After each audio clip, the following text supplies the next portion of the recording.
आज के एपिसोड में हम देखेंगे जिनवो का न्यू अवतार और उसकी अमेजिंग पावर को। इस सीजन में जिनवो अपनी एबिलिटी को मास्टर करके काफी पावरफुल बन चुका है। इस सीजन का ये पहला एपिसोड है जो काफी कूल होने वाला है। कहानी की शुरुआत में जिनवो को उसकी बहन कॉल करती है जिसका नाम जिन्हा होता है। वो कहती है तुम अभी तक सोए हो, तुम्हें याद है ना।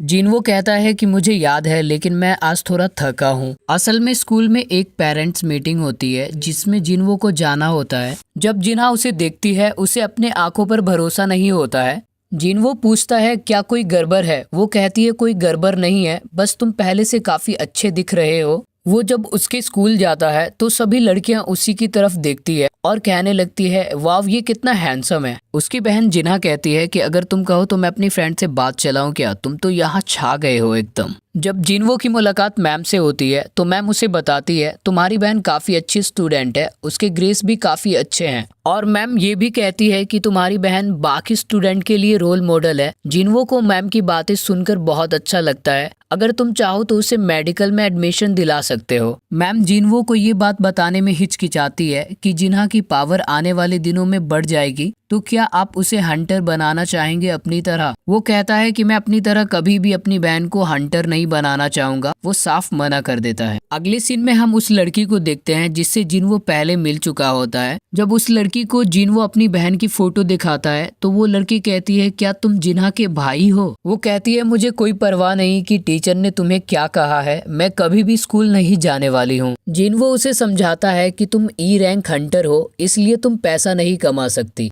वो कहता है तुम हमारी टीम में रहकर जो पैसा कमाई हो वो ज्यादा दिन तक नहीं चलने वाला।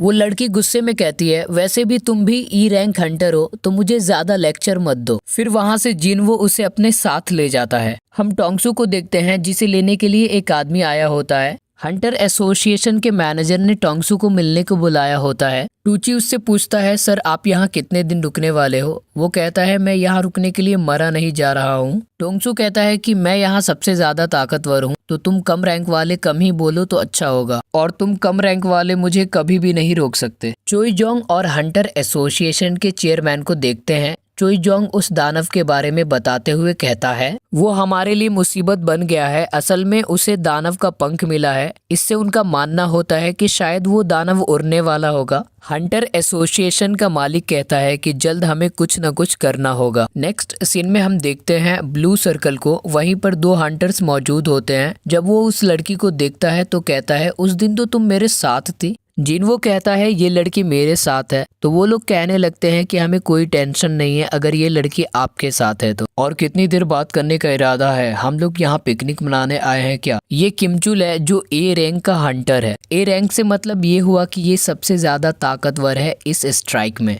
रैंक ए होने की वजह से ये सबका लीडर होता है। जब किमचुल को पता चलता है कि जिनवो और ये लड़की ई रैंक से है तो वो कहता है मैं कहाँ फंस गया हूँ, ऊपर वाला बचाए मुझे। नियम के हिसाब से किसी भी स्ट्राइक में एक A rank hunter, 5 B rank hunter और 2 सी रैंक हंटर होंगे। जिनवो और वो लड़की ई रैंक हंटर होते हैं। इन दोनों को मिला के उस स्ट्राइक में टोटल 10 लोग होते हैं। जब जिनवो उस ब्लू गेट में जाने लगता है तो उसे अचानक ये एहसास होता है यहाँ तो कुछ गड़बड़ जरूर है। वहाँ अचानक सब कुछ बदलने लगता है और वो ब्लू गेट एक रेड गेट में बदल जाता है। वो गेट भी वहाँ से गायब हो जाता है और सारे हंटर एक बर्फीली जगह में पहुंच जाते हैं। उनको कोई भी आइडिया नहीं होता है कि एक्चुअली वो लोग है कहाँ पर। जब वो लड़की जिनवो से पूछती है कि ये रेड गेट होता क्या है तो जिनवो जवाब देता है कि ये कोई आम गेट नहीं है बल्कि ये बहुत ही खतरनाक गेट है। अगर कोई इस गेट से गुजरता है तो वो एक तहखाने में चला जाएगा। ये ऐसा गेट है जिसे तोड़ने के लिए उसे मैजिक बीट से लड़ना होगा बिना बाहरी दुनिया की मदद लिए,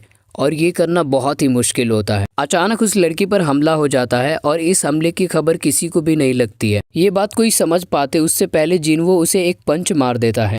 वो लड़की थैंक यू भी कहती है लेकिन जिनवो कहता है कोई बात नहीं, ये तो मेरा फर्ज था। नेक्स्ट सीन में आइस लेयर्स को दिखाया जाता है जिसे हम दानव भी कह सकते हैं। ये आइस लेयर्स सिर्फ कमजोर लोगों को ही अपना निशाना बनाते हैं। जिनवो बताता है कि वो जब 2 महीने पहले यहाँ आया था तो वो इससे बाल बाल बचा है। किमचुल चिल्लाते हुए कहता है कि सब तैयार रहो, हम बाहरी दुनिया से पूरी तरीके से कट चुके हैं। दुश्मन हमसे ज्यादा ताकतवर है तो हमें अपने से बड़े रैंक वालों का ऑर्डर मानना होगा। वो लोग 2 ग्रुप में डिवाइड हो जाते हैं क्योंकि इतने बड़े ग्रुप को कोई एक इंसान हैंडल नहीं कर सकता था।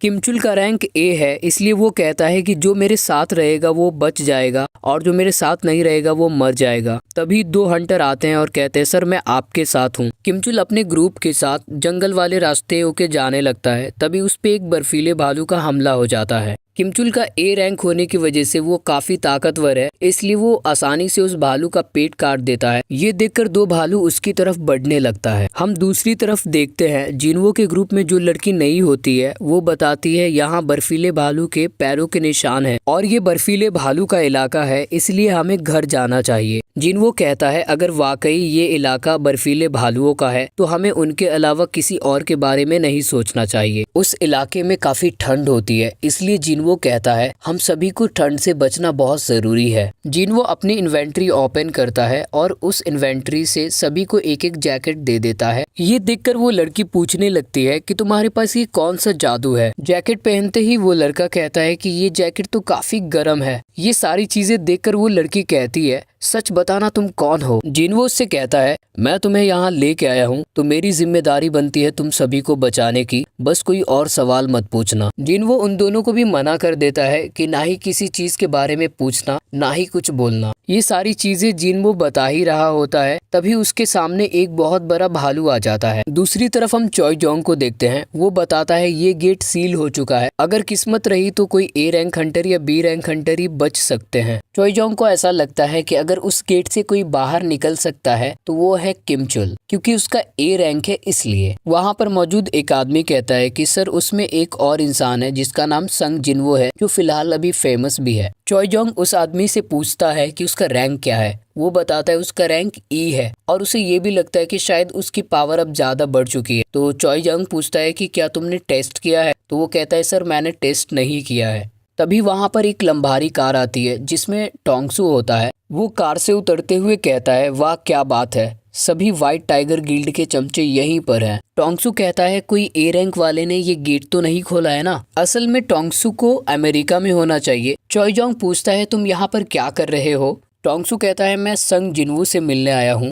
उसे लगता है कि संग जिन्वो उस गेट से कभी बाहर नहीं निकल पाएगा और उस तरफ वो मर जाएगा। शायद तुम्हारी किस्मत इतनी भी अच्छी नहीं होगी कि तुम वहां से जिंदा लौट पाओगे। हम दूसरी तरफ देखते हैं कि जिन्वो उस विशाल भालू को हरा देता है और कहता है कि हमारा तजुर्बा ही हमें काम आता है। वो लड़की फिर पूछने लगती है कि सर असल में आप हैं कौन। उन लोगों पर थोड़ा हमला कम हो जाता है और उन लोगों को लगता है कि शायद हंटर ने सारे भालुओं को मार दिए होंगे और बचे हुए भालू अपने गुफाओं में हो सकते हैं। पर जरा सोच कर देखो, इतनी चीज होने के बाद भी वो दौड़ लगाने गया है और वो काफी अजीब है ना। फिर जिन्वो कहता है ये मुकाबला बराबरी का है क्योंकि उनके सामने 3 भालू होते हैं। जिन्वो अपनी शैडो आर्मी से कहता है ये तुम्हारा पहला काम है।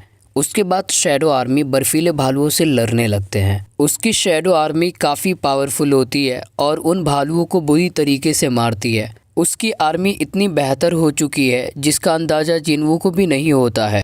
वो शैडो आर्मी ऐसी होती है जो एक बार मरने के बाद दोबारा भी जिंदा हो जाती है। हम देखते हैं उसकी शैडो आर्मी सभी भालुओं को मार के ढेर कर देती है, लेकिन एक बहुत बड़ा दानव भालू अचानक प्रकट हो जाता है और वो दानव भालू उस सारे आर्मी को एक झटके में खत्म कर देती है। अब बारी आती है उस शैडो आर्मी की जो जिन्वो का बहुत ही बड़ा सोल्जर है। तब जिन्वो कहता है आइरिस। बस इतना कहना था। आइरिस उस विशाल से भालू के कई टुकड़े कर देते हैं, हाथ अलग पैर अलग और यहाँ तक कि उसके गर्दन भी अलग कर देते हैं। जिन्वो कहता है कि वो आसानी से मुझे मार देता, अब जाके कहीं हम बराबर हुए हैं। फिर जिन्वो को लगता है कि शायद वो सोल्जर उससे ज्यादा ताकतवर है। वो आइरिस के कंधे पर हाथ रख कर कहता है कि तुमने बहुत ही अच्छा काम किया। आगे सीन में हम ए रैंक वाले किमचुल को देखते हैं। वो कहता है भला मेरे साथ ही ऐसा कैसे हो सकता है, क्योंकि किमचुल उस दानव के बीच फंस चुका होता है और वो अपने साथी को भी उस दानव से नहीं बचा पाता है। जब किमचुल के सारे साथी मारे जाते हैं तो वो भागने लगता है। फाइनली हमारा ये एपिसोड यहीं पर खत्म हो जाता है।